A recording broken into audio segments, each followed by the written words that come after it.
Welcome to the conversation, Race and Poetry in America at Brown University. My name is Brian Meeks from the Department of Africana Studies, Rights and Reason Theatre at Brown. For the second year running, the Office of the Provost and the Center for the Study of Race and Ethnicity in America are proud to present the Race and in America webinar series.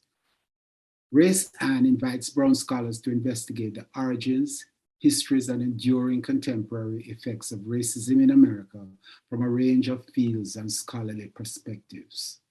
After reaching over 3,000 community members last year, the series expands and deepens in scope, both in thinking more comparatively about the roots and enduring effects of racism in the US and exploring the arts more fully in pursuit of a more just world. I want to thank my colleague and friend Tricia Rose, Provost Rick Locke, and the teams in the CSREA and the Provost's office who made this Race and in America series possible. I want to especially thank Tricia for the insight and vision that imagined the possibility of including poetry as part of this urgent conversation. It is a particular honor for me to be asked to host today's event, as at best, I consider myself a sometime poet, and I've been given the privilege to sit with and listen to the voices and thoughts of outstanding, real, full-time poets from our community. There's a time when the normal, prosaic, pedestrian pace of human life gathers momentum and long-winded prose is insufficient, just inadequate to capture the meaning of the times. It is then that poetry and the poetic voice, sweet as essential honey, sometimes distilled like aged rum, and even concentrated as nitroglycerin, emerge from the hidden cabinet and take center stage to explain how we got here, sketch the outlines of the conjuncture, and often draw the barest images of possible futures. Thus it was that since the brutal killing of George Floyd and the blossoming of the Black Lives Matter movement in the summer of 2020, there's been an efflorescence of seminars, conversations, institutional initiatives, articles and books, and inevitably poetry as an answer to the brutality of that moment and in support of the gathering forces, both national and global, against racism.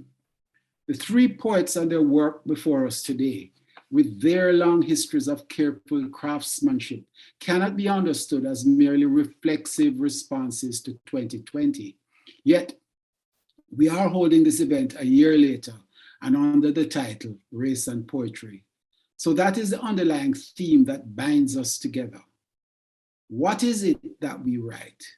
Why do we write? And how does it speak to the moment? So let me introduce our speakers and explain how we will proceed. They are Colin Chana, Sawako Nakayasu, and Erica Hunt. Colin Chana is a Jamaican-born, New York-educated poet and novelist. He's been published in the New Yorker, Agni, Harvard Review, Conjunctions, and Britain's Poetry Review. His forthcoming book, Console, will be published by Farrar, Straus, and Giroux in 2023. He is on the Brown faculty in the Department of Literary Arts. Sawako Nakayasu is also on the Brown Faculty of Literary Arts. She's an artist working with language, performance, and translation. Her books include Pink Waves, forthcoming Army Down, and Some Girls Walk into the Country They Are From, Wave Books. Erica Hunt is currently the Bonderman Visiting Professor of the Practice in the Literary Arts Department at Brown. She's the author of Jump the Clock, New and Selected Poems, Nightboat Books, and 5 acclaimed collections of poetry. Furthermore, detailed biographies of all 3 presenters are available in your chat links. Each will read a sample of their poetry and in turn speak a little bit about it and their work in general. After that, I look forward with great anticipation to an open discussion that will be accessible to all participants. That means the poets presenting, as well as you, the audience, through the Q&A function on your screen. Please feel free to input your questions in the Q&A at any time. I'm going to ask Colin to start us off, followed by Sawako, then Erica, without any further interventions from me. Colin, it's your turn. Thank you, Brian, for the introduction, and thank you for everyone involved in organizing this event. I'm going to read a poem, and I think the poem sort of talks about itself. The poem is called Spumante, and it opens the new collection, Console. Weeks diffuse into each other like they're sprayed. Jetted, they shoot certain. Days, times, doodles, kept appointments. Next is lull, pool, fading, flash, disperse. I was shook and shocked by death. Chanced upon it on a winter walk. Proof of plod for miles behind me swept in fog. A wet so thick it blended with the snow that settled plenty on the sand. It was not yet daybreak, and I'd driven miles to walk and think, find peace in sweat and sea racket, that ancient, wise, asthmatic sound.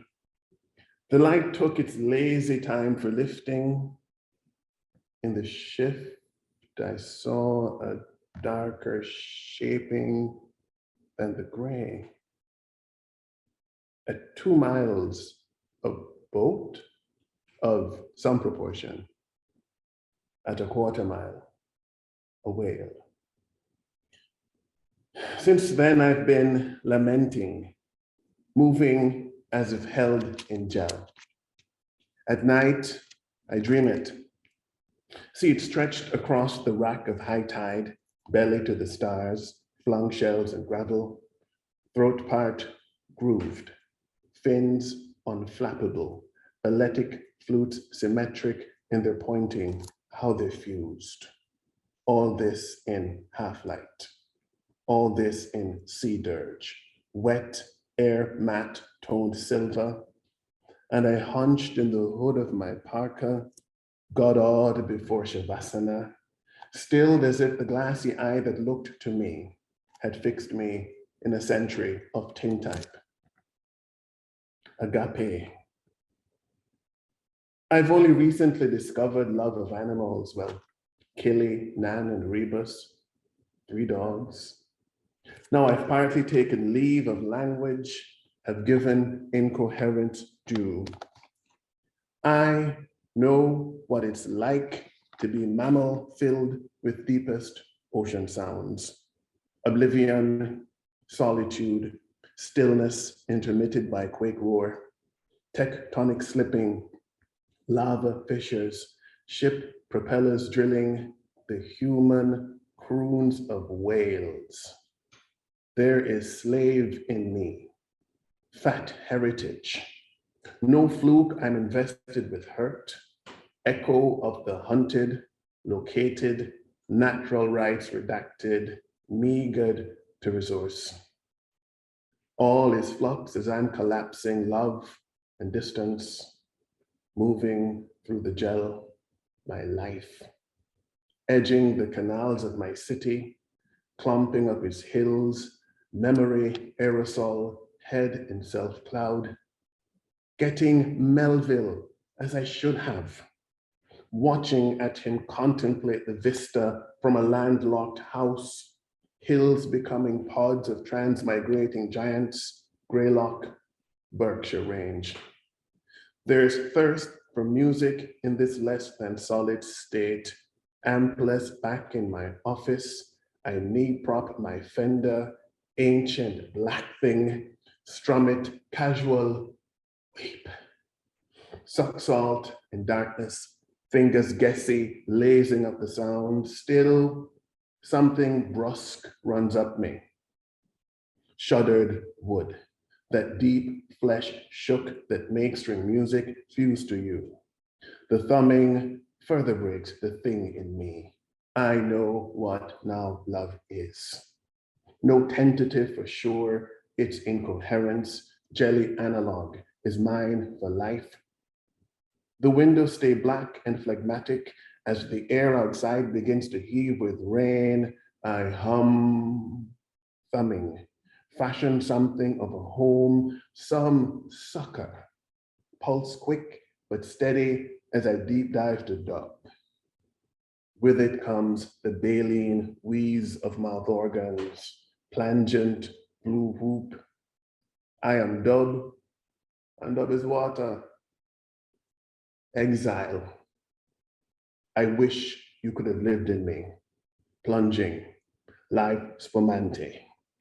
I'd slip my hold on you like magma shot for islands every single time you breach. Came out of the immediate incident was a whale carcass washing up on the beach in Charleston, Rhode Island, and I felt obligated to go and visit with it. There is something in the idea of terrestrial mammals feeling a need in a poetic sense to migrate, to leave and go into water just to have a life, right? And I remember going down there and looking at that whale and just bawling. On my way there, as I was driving, I was listening to Marley's album, Babylon by Bus. And there's a Marley song I really don't like that much, Jamming. And maybe because it just seems like just a pop song. And I teach courses on Bob Marley. I know Bob Marley's music, but I never heard that song properly. And there's a line that says, every day we pay the price. We're the living sacrifice. And we keep moving on. And for me, it's about joy in the face of everything else, right? Can't surrender that joy. And the ocean is a place of particular interest to me coming from an island like Jamaica. And because it's fraught. I remember seeing Sonia Sanchez reading in Jamaica on a stage, the South Coast, and she just started bawling. She was about to start her reading, she just started bawling. And she turned and she said, that ocean behind me, I can never trust it. Because so many of us came this way, that way, right? And so for me, as somebody born in Jamaica, I was born a New Englander because everywhere England conquered was New England. So there's a way I feel a comfort here, but it's a fraught comfort. The cod that fed slaves came from these waters, right? But I was christened in the Episcopalian Church, a Church of England. So when I'm here, the place feels familiar. The names of places, so many of them are similar. I'm going to read another poem, a short one. It will not be scrolled. And it's a poem called Roots. And it's set here in sort of southern Massachusetts, Rhode Island. And it's another poem about water. And it's included in an anthology edited by Forrest Gandil and Norm Anderson called Water's Edge, which is coming from Northwestern University Press this summer or fall. Roots. Then the future was glaucomic. The bore through mangrove in the dugout slow. I recall the water in its color tannic. I see now an olive wake dissolving from the churn work of the screw. A time would come, it seems it has, to redecipher, understand again the meaning of the motor's open vowels, louding up a sacred space. Corporal Pitt, the bully, said something far beyond himself. You see all what favor frame for a madman basket? Those are aerial roots. He pointed and we took his reedy finger as command, us 6 good recruits, cadet acolytes joined for camping life, and paused I sweep for crocodiles. I plait time to those wetlands often. To be Black where I live now is to bivouac. White is wilderness in all seasons. I carry bankers of one sorrows, gods in a haversack of joy. Out on long, log-sucking walks through marshes south of Boston, close west fairly of the Cape, I wink like to the look of bulrushes, how they call to Bible Moses, kind of favor sugar cane. Who resists the cattail's sorcery, such flirts? But the names, Little Massachuck, Sashawest, Sapawet, say them soft. No, shout these native names. Names of the plowed near and housed to, the made margin, the salvaged by road, the done to as America tends to do with its indigenes. It's what it fails to kills. At water's edge, a man in waders arcs a lure, snaps it out for bass. Tammed women with clam baskets hunch against a pushy breeze in group leverage. Seashells smaller than the ears of newborns crunch in the wake of boots. My dry meniscus knees go skirt on pebble shoals. Sinuous chapel, festooned gaudy by ibis candle lit. I cite you, but how I could have no full conscious your low-key frieze of halophytes, the mangroves gazing wall of Afroed saints. I was just man youth. Once I pilgrimed to another coast of my island to be witness to in soul case by the final two uncaught, unkilled sea cows. Figures some were there, but as their wakes were, evanescent. They're gone now, like the Arawaks, as I too must go.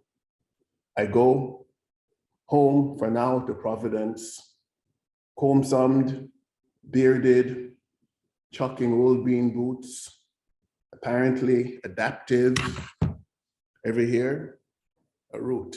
Thank you.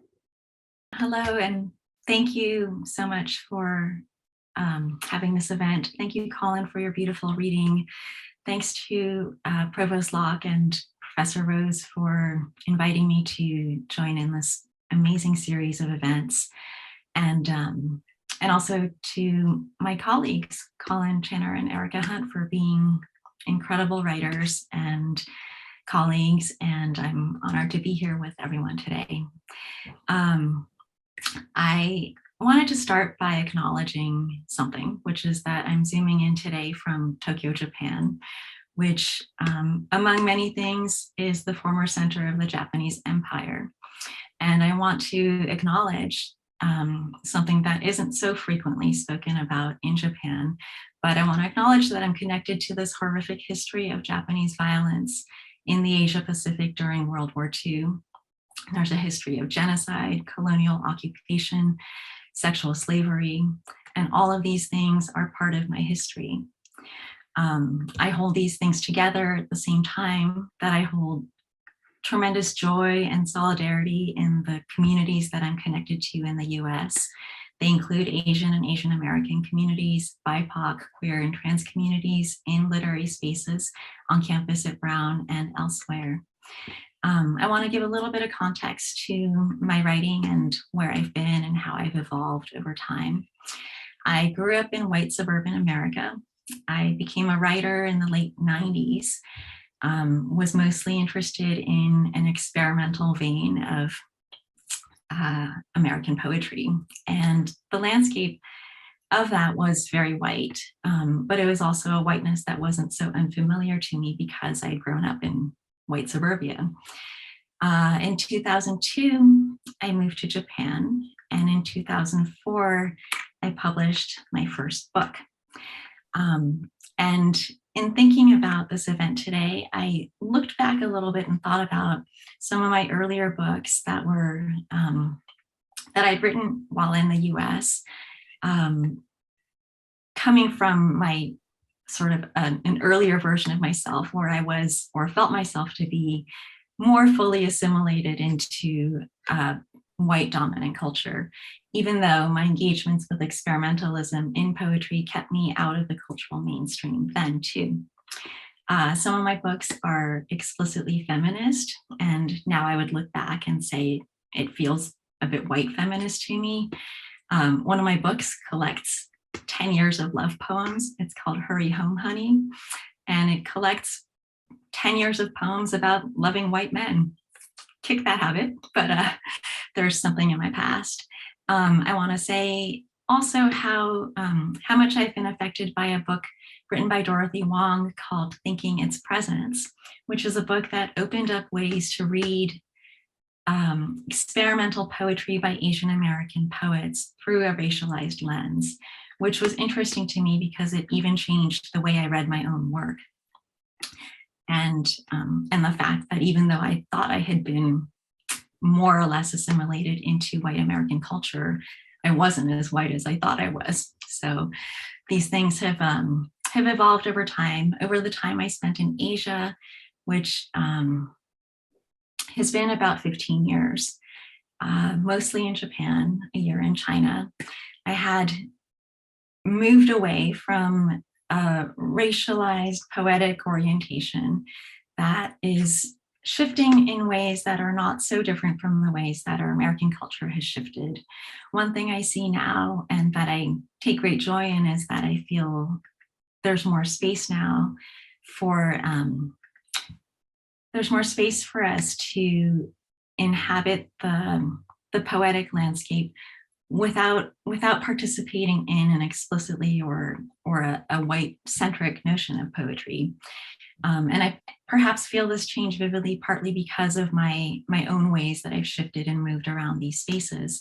I'm thinking about a recent event at the Poetry Project where the Indian Singaporean poet Divya Victor had a book launch for her new book called Curve, but she invited other diasporic Indian poets to join her. And as they were each presenting, I noticed that some of them, a number of them, some of them middle-aged like me, were noticing that when we were younger poets inhabiting these very same spaces, that they used to be whiter and that there weren't as many others who looked like ourselves or otherwise. And also I'm thinking too about some things that Timothy Yu says. Timothy is a poet and a scholar. He's been teaching classes on Asian American poetry for over a decade now. And he talks about how when he first started teaching poetry classes or classes on Asian American poetry, he would have students who had read almost none, no poets, no Asian American poets. And now he was going into these classes where his students were rattling off names of people they had read, of Asian American poets that they admired as they came in before they took his class. So in thinking about this, I wanted to share some poems from my most recent book called Some Girls Walk into the Country They Are From. I started writing this book on the heels of the 2016 election, which also turned out to be a turning point in my own life. In 2017, I quote unquote returned to the US, which is more or less where I'm from. And, it was stunning. It was really a bit of a shock to return to the US at a moment in particular when it was being run by a white supremacist. And so race is always an undercurrent through this book, but I'm also thinking about what it might mean to write poems that inhabit an intersection of race and gender. I use the word girls frequently, I think maybe hundreds of times in this book, but it's partly tongue-in-cheek and partly functions as a mask.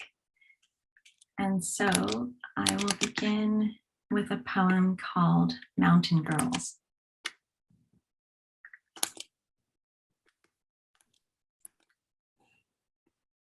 People ask where I'm from, and I've no choice but to say that I'm from the mountains. And then, depending on the number of twitches I count on their face, I lie and say I'm from this mountain or that mountain in this or that state. The facial expression that leads me to fess up and say, I am from Awarezan, the mountain where desperately starving young men would carry their old grandmas on their backs and leave them deep in the woods to wither and die. Except that these old grandmas developed their own community of mountain hags and managed to live a grand old life, burrowing into the mountainside only when they were truly done with life, and not when some ungrateful, unresourceful son had decided to get rid of them. And yeah, I'm one of those mountain girls that is actually a reborn mountain hag. Well, that facial expression is quite wonderful and amazing, and I've yet to come up with a name for it. What about you? Where are you from? This next poem is called Girl Soup. And even though I say girl, I hold it as a placeholder, and I sometimes interpret that as a space where I can insert different kinds of identities. So just as an experimental mode of reading this particular poem, I'm going to replace the word girl with, for example, Japanese. Japanese soup. I get tired of being the one to make all the decisions. So when they ask me where I want to eat, I say that I don't care. I'd eat anything at this point. Next thing I know, I am face to face with a bowl of Japanese soup, and I just can't bring myself. Some of us at the table are in a hurry to eat the soup. They are specifically trying to eat the Japanese quickly because they seem to know that if you wait too long, they turn into cyborgs or robots, and those are harder to chew. I can see that some of the Japanese are still alive and perhaps would like to be extracted from the soup. But when I squint, I see that there are Japanese all over the floor with varying amounts of soup clinging to their clothes. You didn't think they were naked, did you? And so there goes that idea. Just at the moment I think I've run out of options, something comes over me and I take a deep breath and I do it. I jump right in there, that bowl of Japanese soup. No one is checking IDs or questioning my size or gender or race or voter affiliation. And I quick round up all the Japanese in the bowl into a large huddle. We have now obliterated two major problems. Huddled together, we are too large to eat. And also, we've taken care of the problem of the eater. I have to admit, I've lost track of the time. If anybody can cue me in a little bit, but I think I will pause there for the reading because I think we have plenty of time to converse later. But I just do want to say that this poem in particular, Girl Soup, is one that I find funny and reflective of the difficulty we have in dealing with the many, many problems that we're always engaging with. And so there's the problem within the problem within the problem, and thinking you found a solution to only find that that's still a problem is a little bit reflective of how I feel about our struggle right now. I'm Erica Hunt, and I'm very pleased to be with you here this afternoon. I want to thank my colleagues and poets here, Colin Channer and Sawako Nakayasu. It's a delight to read with you. Thank you. I want to thank the organizers, Brian, Meeks, and Trish Rose. Also Megan and Hannah, thank you for organizing this event. I'm going to read a few poems from Jump the Clock and a few words about that. These poems in particular are taken from a collection called Veronica, a suite in 10 parts. It's a lamentation. So I've chosen some poems which are actually a sort of an examination of grief. I write poems to find out what I know. It's a kind of epistemology for me. I write to find out what I know, what I think, what I've experienced. And in this case, Veronica was my stepping into and finally sort of not as an abstract art project, but actually confronting Black womanhood, Black parenthood in particular in America at this time. So it is a lamentation, as I said. And I tried to explore different aspects of the lament as a form. This poem is called Upon Another Acquittal. It's a choreography of grief. It's written for Mamie Till, Sabrina Fulton, Samira Rice, and Geneva Reed Veal. Again, sort of stepping into my identity as a mother, Black mother, of adult Black children. She had needed to heal, but she had promised. Her blues angled, slipped out, capsized, traveled a long distance underwater. The sun cast a blurry silence, and looking, refused border. It filled her mouth with scorch.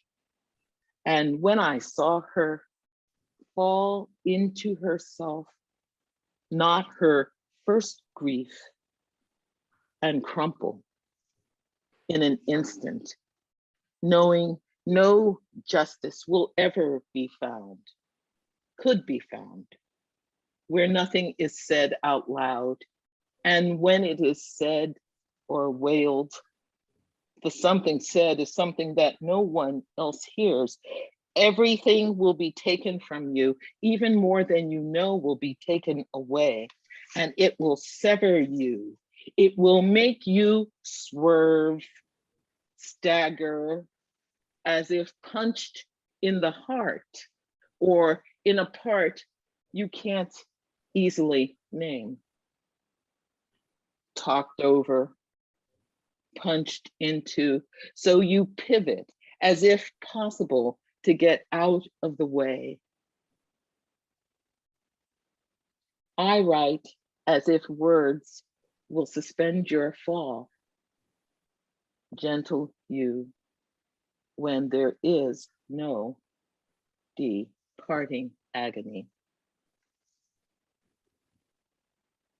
A second poem, Morning Birds.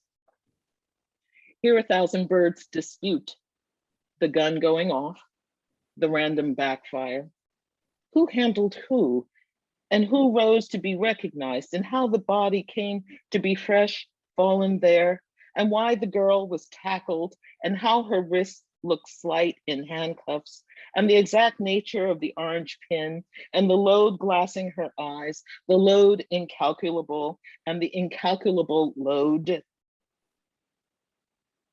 Hear 1,000 birds dispute, the fresh blood on the sidewalk, the battle line, how it was drawn, how the sides were chosen. Had there been a trial and any doubt? And if so, how it was framed? Did the shot hang in the air, and who was there to hear it? And here, hold this thought, 4 a shot per day. As xenon follows its element, or night its daytime shadow, as penumbra fades into solids and endures a rain of blows, there falls a rain of blows. Here 1,000 birds dispute what went wrong, the stopped clock, the orange pin, the random call, the fall from childhood, the fall incalculable, the fall incalculable. This time to not let the familiar obsequies mask obscenity, twist lips. The birds dispute these two. These two, the televised worship of cinders is riveting. Junk heartache abetted by hollow gestures.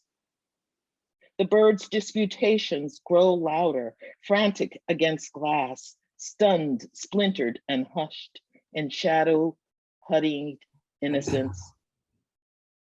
The gun going off, the random backfire, appears as random as asking, who's got the gun? Who owns the gun? Who sold the gun? Who pulls the gun? And who does the gun let sleep?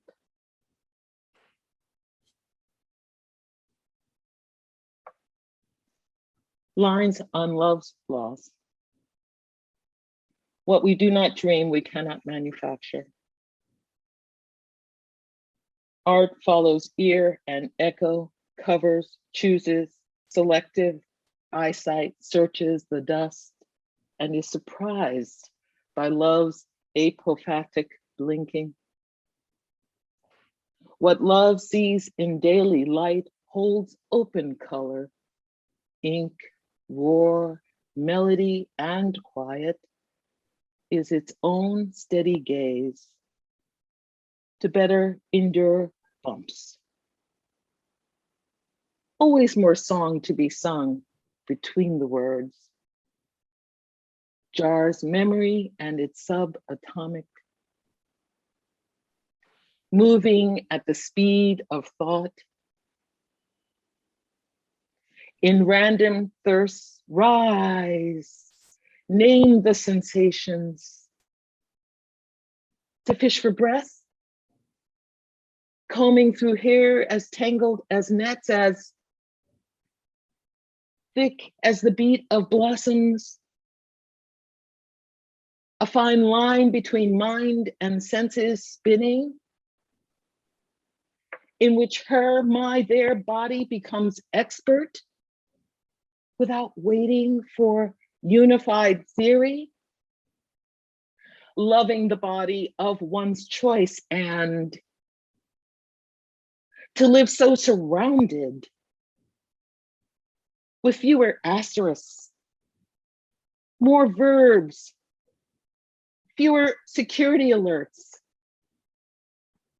their eloquence before and above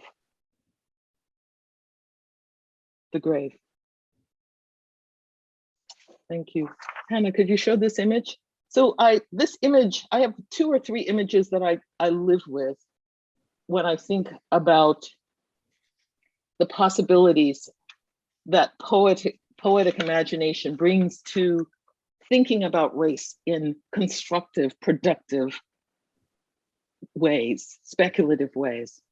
And this is a picture of, there's a custom among Venezuelans of African descent, but this is also common throughout the Caribbean and throughout the New World. There was a custom of braiding hair, as we know, but also of braiding beans and sometimes rice, oftentimes rice, into the hair. And this custom came about in the Middle Passage. People brought rice and bean varieties from wherever they were stolen from, and they braided it in their hair.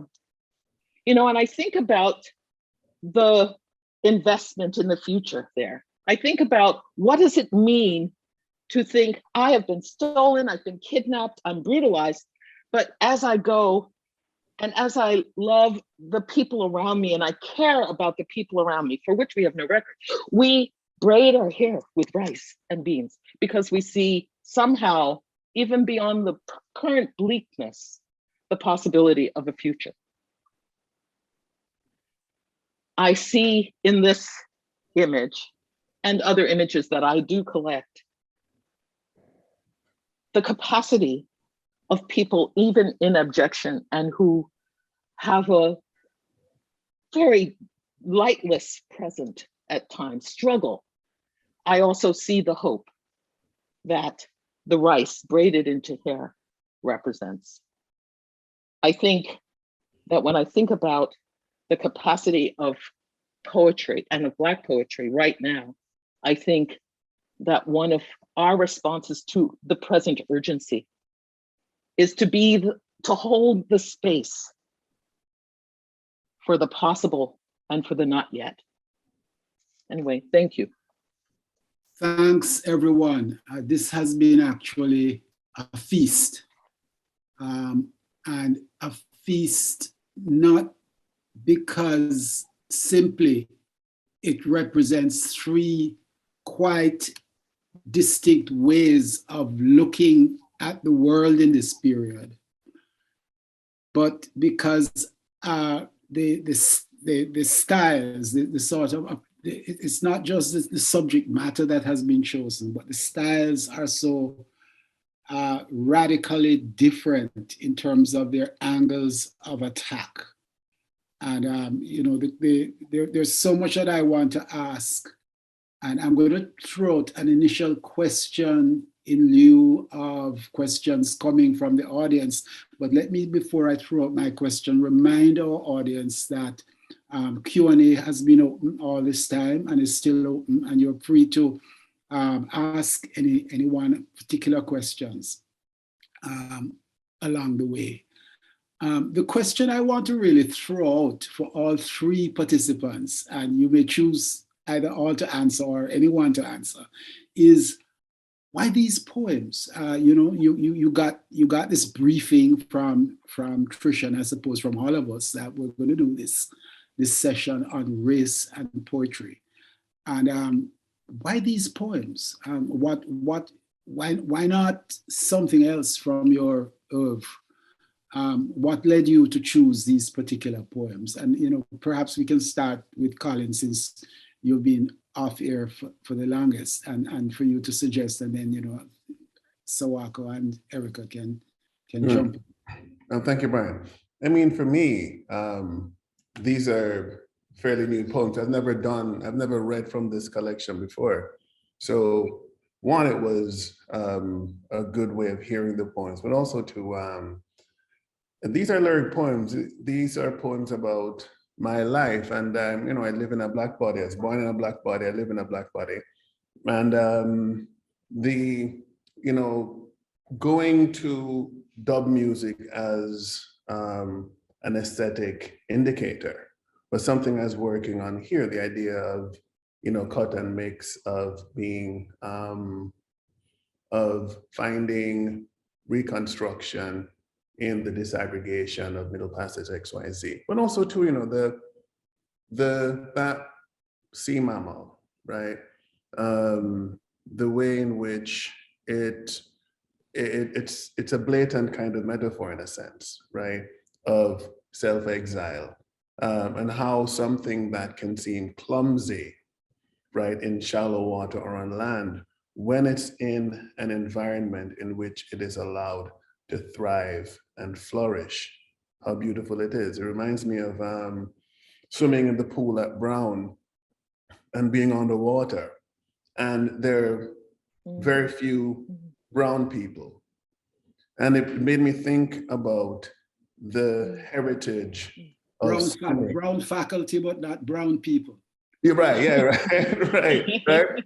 But it's a heritage of drowning, right? And the way in which, for example, it was a pseudoscience in times of slavery, the notion that Black bones were heavier and so would sink, and it was a way of discouraging Black people from trying to escape across water. And so despite the fact that you, sorry to interrupt, but despite the fact that you invoke Melville, this isn't a white whale. No. You see, but the thing is that part of what being a free person is all about is that you can reference whatever, because Melville is part of my tradition. I mean, it's part of the tradition of world literature. But I was in the Berkshires on a fellowship, and I went to Melville's house. Right, so Melville lived in the Berkshires, and when you go to Arrowhead and you look through the study window, you see Mount Greylock and you see the shape of the whale that became his obsession, right? So for me, I can pull from anywhere. The whole world is my inheritance, but using the aesthetic of dub to cut and mix, to bring together Melville with my own existential crisis, that was part of it. But going back to the whole idea of swimming, that simply not drowning, right, for me is a form of joy and resistance, right? I do not fear water, and generations of us were taught to fear water, and it passed from generation to generation to generation. So yeah, that poem, and then, roots, about, I go walking a lot, and to go again, to go by the ocean and just go wherever you feel like going because you're allowed. That is a joy, and that is a resistance as well. So that's why I selected those two poems. Thank you. Sawako, you want to come in? Yeah, thank you for the question, Brian. I was thinking about how in a context like this, it's in some ways it's obvious to me that we want to hear more and more from Black poets and people who have been in the struggle for perhaps longer than I have or in different ways. But I'm also holding that together with thinking about, I love this essay that Audre Lorde wrote about what we learned from the 60s and how the thing to take from it, one of the things to take from it is how infinitely complex the path to liberation is. And when I think about that infinite complexity, I think about what each of us could be doing or might be doing to move in that direction, and how complex just the intersection itself is. And so what I bring to it is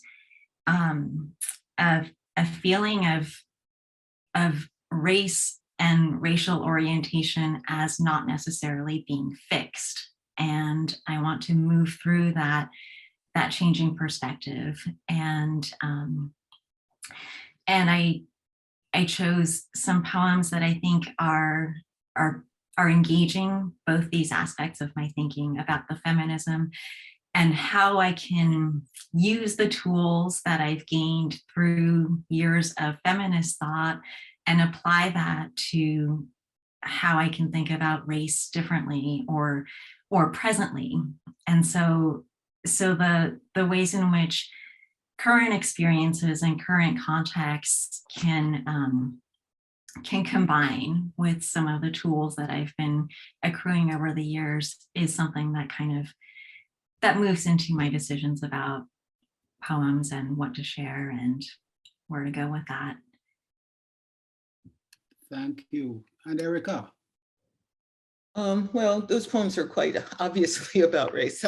And perhaps more obviously than is kind of typical of my poetry, which tends to look at the ways that language is layered and that we have different registers and we understand nuance and we understand meaning, but we don't. But to me, I'm interested in breaking things up because it's precisely, some of the wallpaper part of language, the part that we assume we understand and know, that has put us in the present fix, why we don't seem to be able to break the lock of history. The poem Upon Another Acquittal goes back to Mamie Till, because actually the weeping of the grief of mothers, of Black mothers, been going on since we reached the shores. It's not a new story, but how come we can't break that lock, even though we have this other rhetoric of liberty and so forth? I'm also driven by this Adorno quote, after Auschwitz, no poetry, right? Is poetry possible? And I think about, well, then after such grief, what is poetry for? What does poetry contribute to actually the breaking of this lock, of this kind of cycle of violence and tragedy? So poetry is beautiful for itself. I love poetry for itself. It moves me. And also poetry is a way of extending the usual boundaries of imagination. And we desperately need a different kind of imagination. So that's the function of the blank in the last poem. The blank is, what is that? And the word apophatic, that word is like that $50 word. Apophatic means the existence of divinity where there is no proof. It isn't here. It's a negation. It's an absence. So really thinking about how do we suppose something that we don't have yet, which is the absence of violence against Black bodies, Black women, trans bodies. I, for one, have been writing poetry for 35 years, and I've been involved in struggle, I think, for 35 years. So I think, or before then, as a kid, these things are enmeshed. It's what draws me back again and again to poetry. And Brian, can I add something to that? When Erica mentioned the idea of register, for me, I'm not an experienced poet like Sawako and Erica are. For me, it's a fairly new practice. But for me, I begin with sound, and the idea of multiple registers in a poem of multiple languages, I mean, that carries with itself histories, right? And some of those histories have to do with the movement of people voluntarily or not. So in a poem like Roots, for example, in which there is a kind of American inflected English, as well as sort of middle-class Jamaican English, as well as working-class Jamaican English. All of these things carry with them a history, and knowing the history of that place, right? In other words, the sonics brings history. And for me, I begin with sound. Having a polyphonic, multivalent linguistic history coming from the Caribbean, and having had reggae sublimate Jamaican English and patois into poetry, I have this inheritance that I can draw on, and this inheritance is multiple. So you will see that in both of the poems that I read. It just happens to, because that is my life. I just born so and I live so, right? Among and between languages and registers.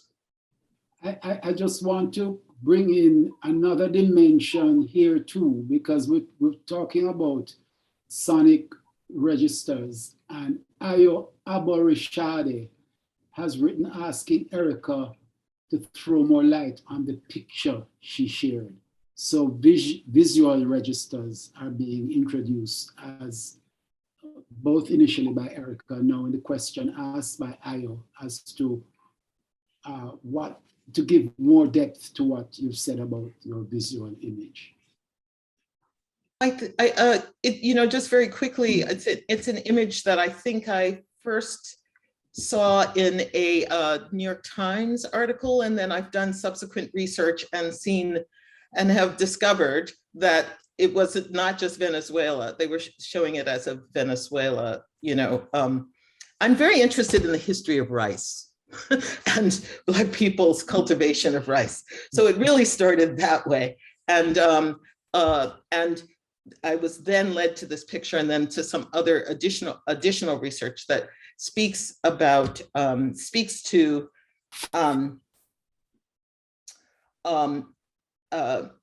Africans who were kidnapped from the coast, from the West Coast, and were actually prized for their ability to cultivate rice.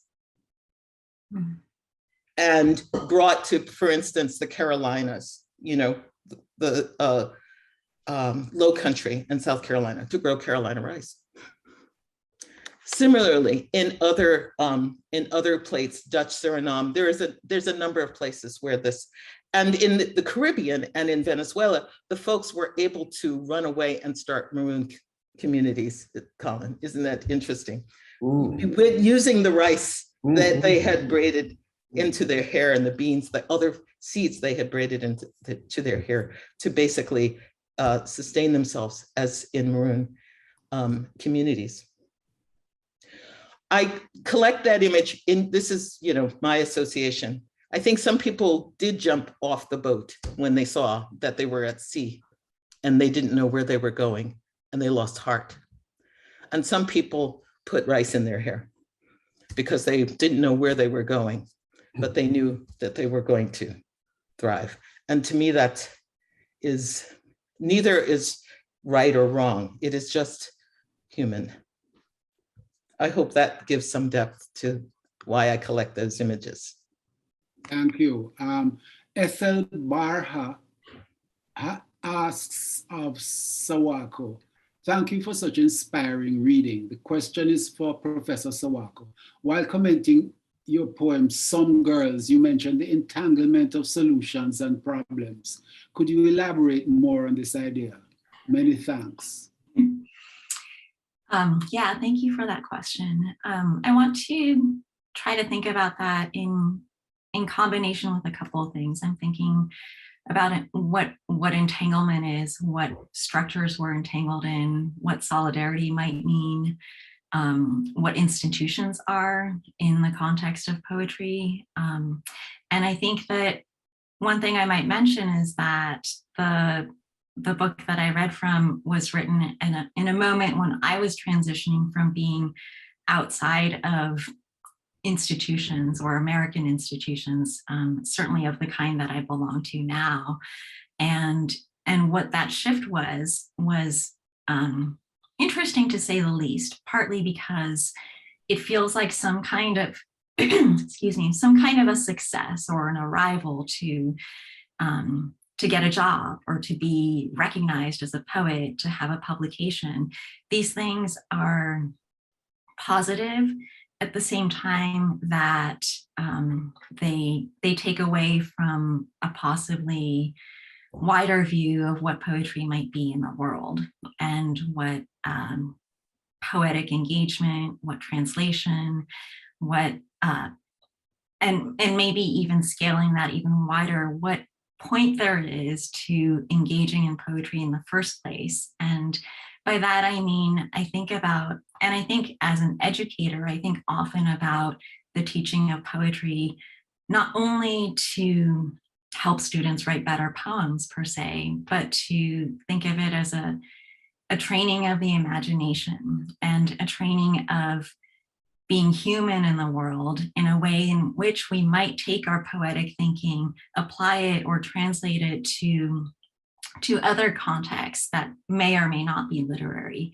And so in a way, by when I began this job at Brown in 2017, I was gaining something, and at the same time, I was joining something that is also entangled in the larger problems of our society.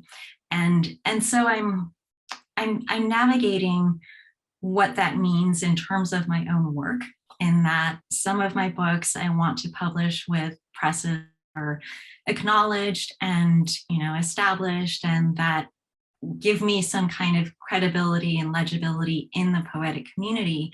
But there are other works that I think are coming from a different place and speaking to a different place. I have another book called Mouth Eats Color that I think of as my punk book. I self-published it in a completely roguish way. And I was, you know, trying to move away from conventional ideas of authorship, of translation or production. It's an ugly book in many ways. And I want to hold these things together. One other example that I'm thinking about a lot these days is the work that Mark Nowak does with his Worker Writer School. And during the pandemic, they published a book called The Coronavirus Haiku Anthology. And to me, it was a really fascinating translation of the concept of a poetic form that comes from my culture, the haiku. Most of my life, I've seen Japanese poetry appreciated from the West in a generally Orientalist way. But when Mark started using haiku with his group of writers who are domestic workers, they are taxi drivers, they're unionized, they come together, they write poems with them once a week, and they write haiku. And to me, that brought over some aspect of haiku as a poetic form that exists in the culture outside of the specifically designated sort of separated space of established artists. And it's something that everyone does. You see, I'll pick up a bottle of tea and there's a haiku that somebody wrote that's part of that packaging. Or I'm in a bus station and there's some public service announcement that's written in the form of a haiku. There's a way in which it's infiltrated the culture. So I'm thinking about the different ways that poetry can inhabit space and inhabit culture. And I want it to move away from the very specifically organized and lauded ways, and to bring it to larger spaces of thinking and being with language.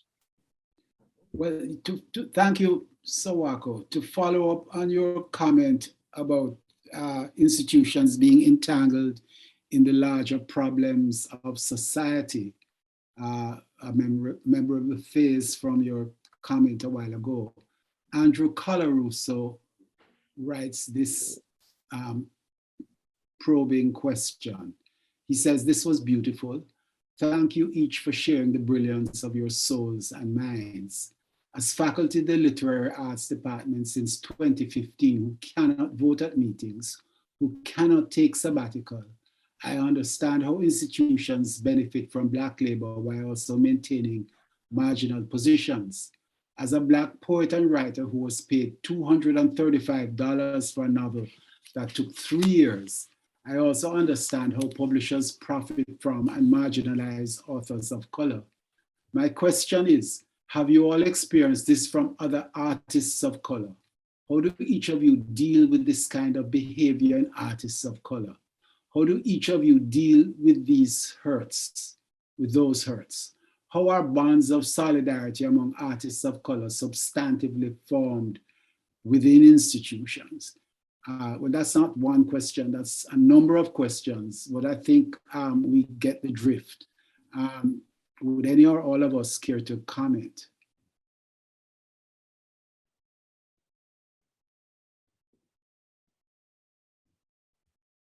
Well, yeah. This is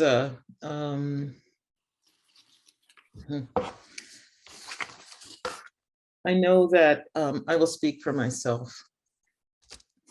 It's been very important to me. I'm a latecomer to the Academy, and I stayed away for a reason because I was interested in understanding and rooting my sense of the value of poetry and of the work that I do, and of working in communities of poets in ways that did not, have to play by the rules of the Academy. And there are rules here.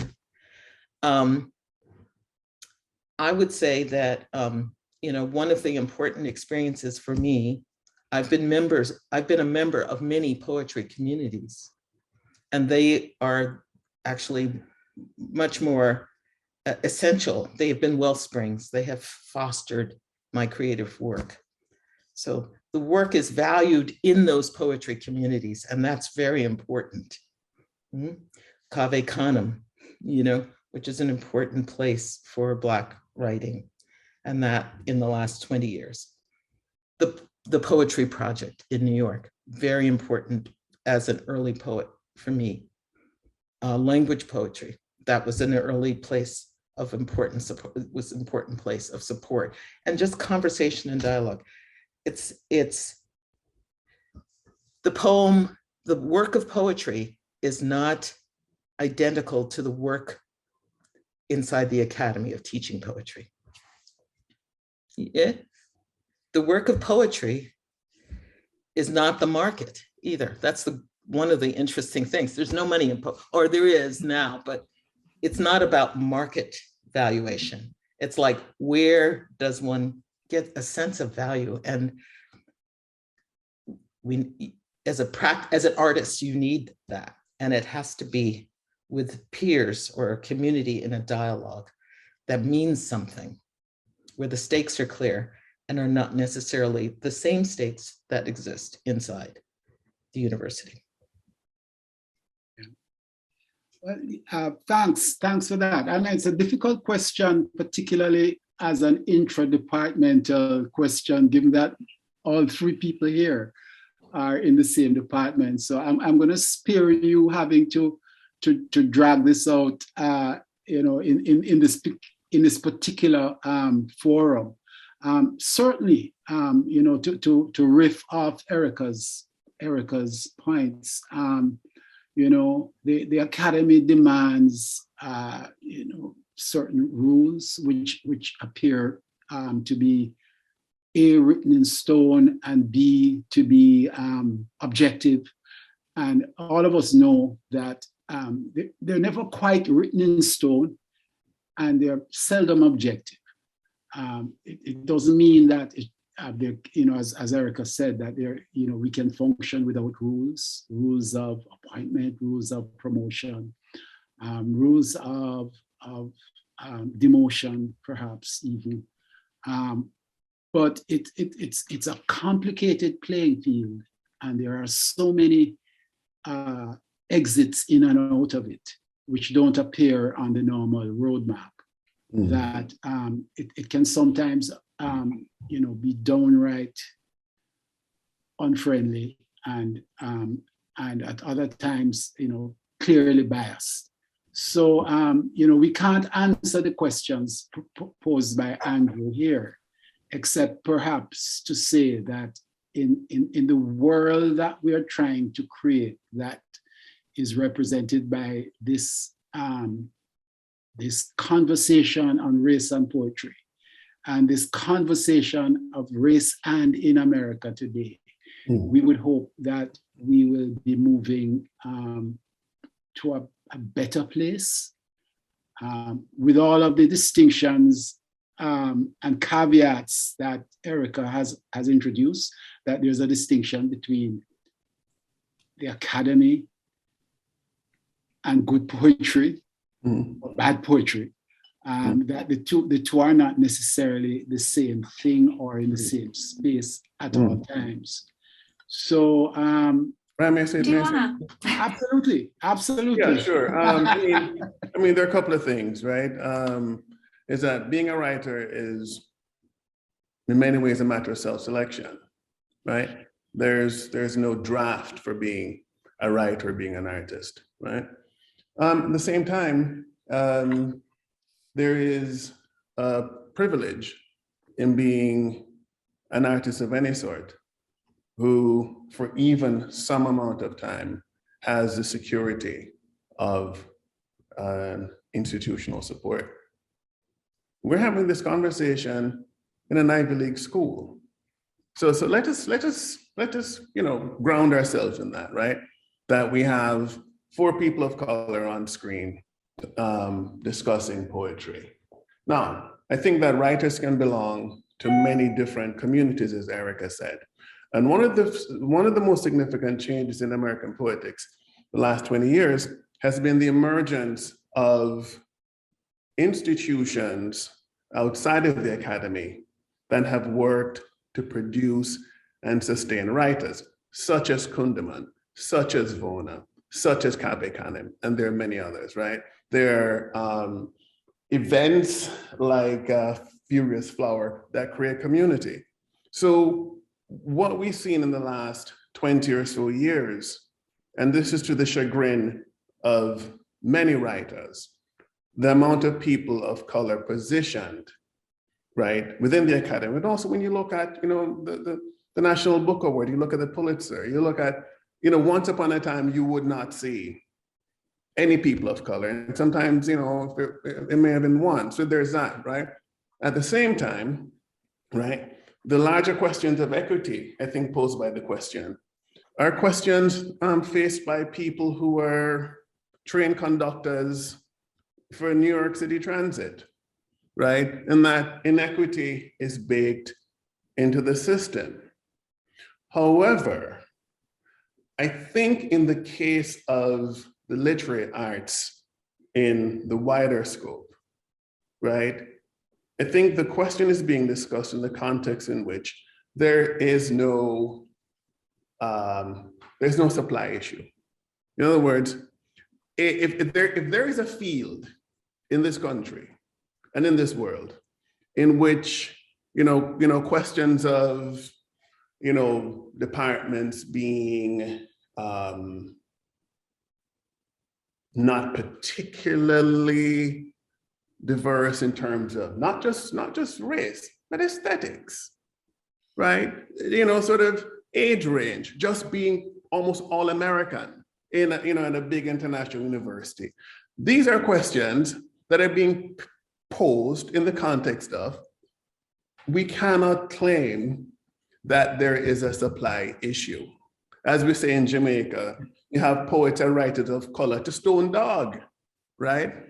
Right? So what then is the reason that we have here on a panel 3 poets of color with among us perhaps 20 books, and all of us are assistant professors? I don't know, right? I don't know. I don't have the answer, right? What is comforting, however, is that we're having this conversation in the context of being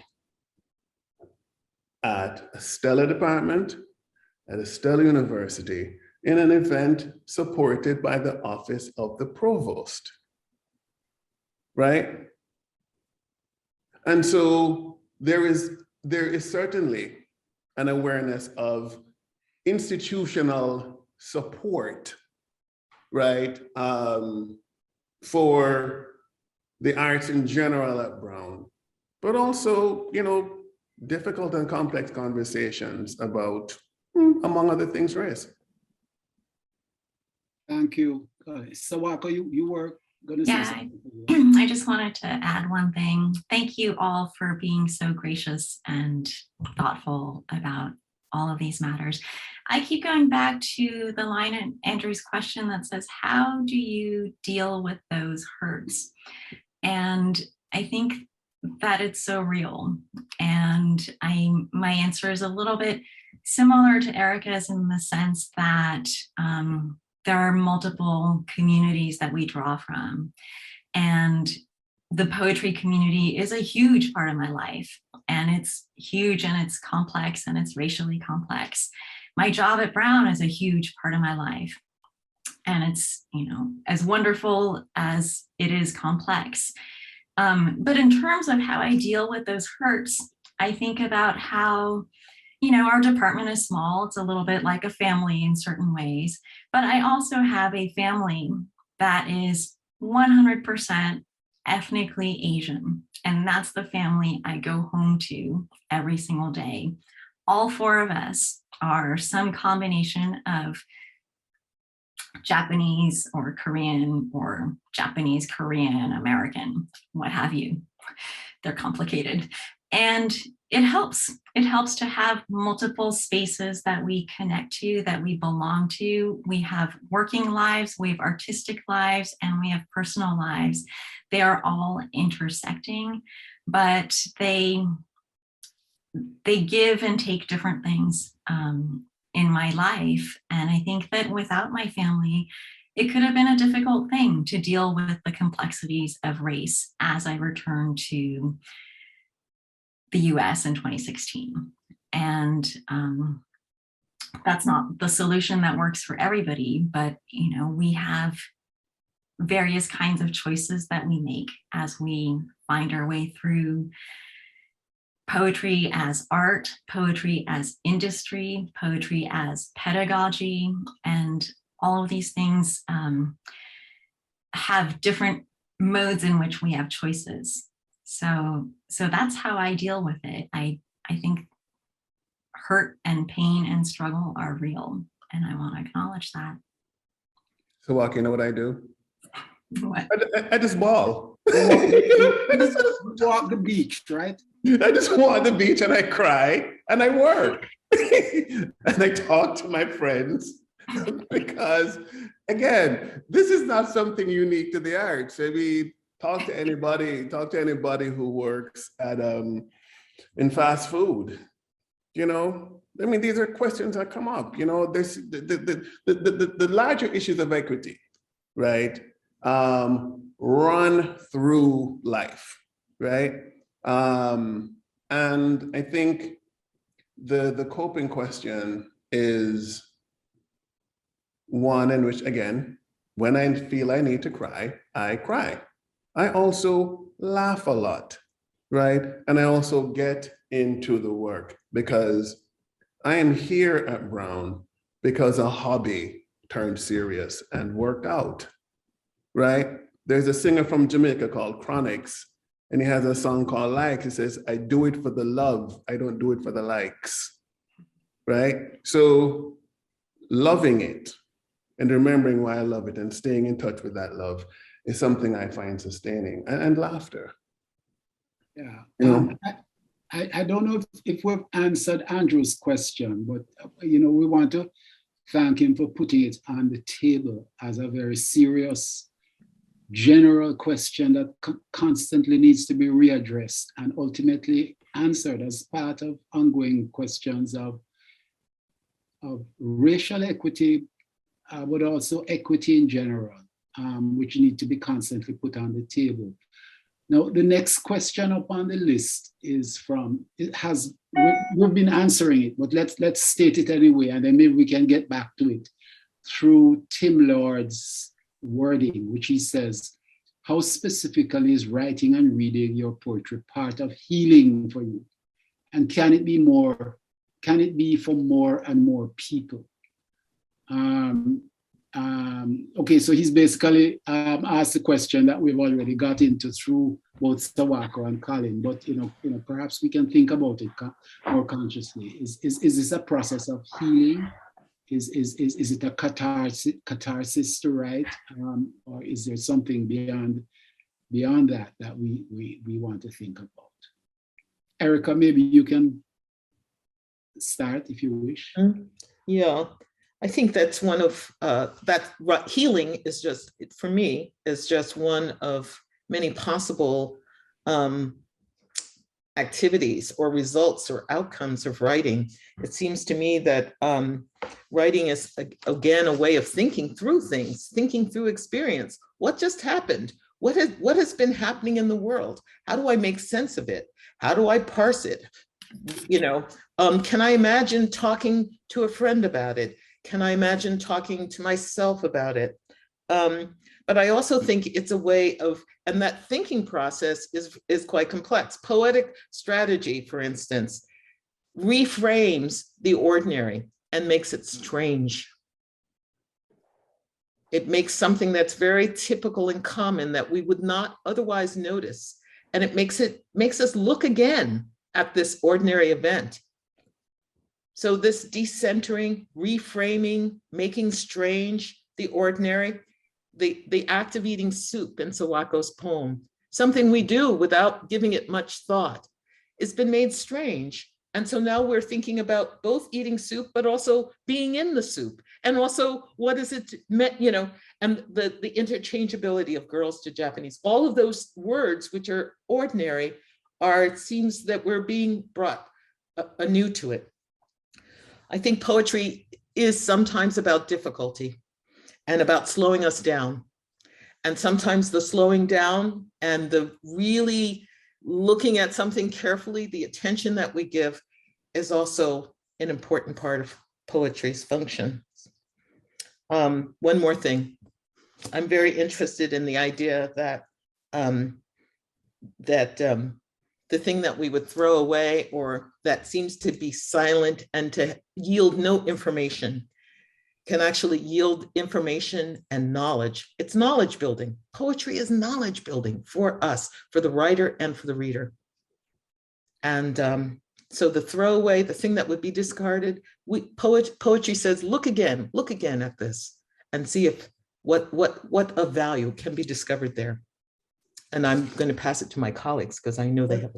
I just wanted to comment on the last line. I think it's the last line in Morning Birds, which stuck with me, in which I think epitomizes that point, where you say, "Who does the gun let sleep?" Who does the gun let sleep? It's not just what does the gun do. What it allows not to be done, the inverse of that. And I thought that was an extraordinarily powerful illustration of the point that you just made. Who does the gun let sleep? But Colin, you left the room, and I probably allow Sawako if she wishes to take it up. But the question on the table was, is writing and reading your poetry part of healing for you? And Sawako, I don't know if you want to maybe comment. Yeah. Well, I was going to say that I'm not quite sure if it's so much a matter of healing, but it is definitely a mode of dealing with particularly the aspects of life that are somehow inarticulable in normal, acceptable, polite, appropriate language. And that there are so many things that we reckon with. Sometimes I was thinking about the end of your poem, Erica, where you have all these blank spaces. And there's a way in which that poem, for me, the way I read it is a combination of speaking speaking directly to things, but also speaking and articulating an inability to speak. And that becomes part of the poem for me. And I didn't read some of these other poems that are in my book, but I do write in altered versions of the English language. Sometimes I'm distorting the language as almost trying to get as far away from as possible from legibility. And part of those modes of stretching away from polite conventional language is a mode of my responding to conditions or circumstances that are just beyond what I want to contain within polite civil language. At that point, it becomes a little bit more in an animal space or more in an embodied space, that I'm inhabiting language as a creature, as a human animal, and that my language, it also comes from my background in music too, and thinking about sound and how the borders of sound and semantic content are very interesting to me because it has a capaciousness. And do these things heal? I don't know, but I recognize that it's part of my dealing. And one of my hopes is that it makes a little bit more space to be with language and to be making poetry at a time when there's so much that is impossible to reconcile. And poetry is a space where I can inhabit that very irreconcilable state of things. Reading poetry is more healing to me than writing poetry. I don't ask poetry to do that for me. Because one is that I can read better poems than I can write, right? So there's that basic thing, right? What is healing for me is when something I write is recognized by editors whose taste I trust. Then I go, okay, all right, okay. But otherwise, I can write without recognition just for myself, but it's not something that I don't put that pressure on poetry for myself as a writer. But as a reader, I put pressure on other poets to write great poems that can transform my life. And there are poems I turn to over and over again, poets I turn to over and over again. And that's how I experience it. It's been a remarkable 90 minutes, really, of a quite unique experiment for this kind of forum, which is to say, let's put race and poetry on the table. Let's put them together and let's see where it goes and how it goes. And I think we've had some really interesting work, obviously, but also what's been most interesting to me is this soup. To use Sawako's metaphor, this particular soup. Again, Colin, Sawako, Erica. Thank you for having us. For this Thank you. tremendous. Thank you so much. Piece. Thanks so much, everyone. And once finally again to the team, obviously to Trisha Rose, the director of the CSREA, Rick Locke, our tireless provost, Megan Silvestri, Hannah, Ellie, and the whole team associated with this production. Our translators who have been doing a remarkable and thank you. Tiresome job, but tirelessly. We wish you that you will always be with us when we're doing these kinds of things. Thank you all, and have a very good afternoon. Thank you. Thanks, everybody. Thank you. Thank Take you. care. Good to see you. And good to be with you, to spend this time with you. Definitely.